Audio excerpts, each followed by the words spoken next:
I watched this video of this drone spraying the field and I'm just like, I have to have one of these things. All of a sudden now we've got the T100, double the capacity of a T50, just amazing. Doing this job really efficiently, doing it really well and having tons of fun doing it. The workflow that we use with the drones on the farm is to map ahead of time. So I use an M3M. So it scans the field, you just set it in the remote, and then you upload those images to Smart Farm. Smart Farm then will stitch all those images together, and we can actually bring it right up on our T100 controller. You can go and map that out perfectly on your remote. Once you have your boundary set for your field, it's really easy.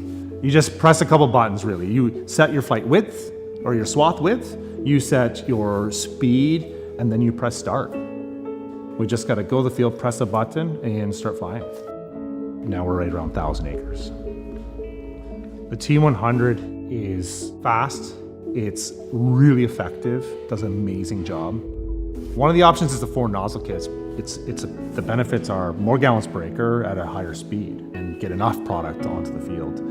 The other benefit is that we have another nozzle there putting out more droplets, and we're not going to flood those nozzles and do a better job on the crop. We use an RTK3 base station on the farm. What that gives us is like super precise accuracy. We can actually land in the exact same place automatically every single time. It follows perfectly on the path when it's in the field, and that's kind of important. The biggest thing I've learned about drones, it's all about the preparation. Once you've done all the prep, the rest of it goes really easy. If you skip doing the prep, if you don't do a great job, the prep is easy, but the flying gets hard.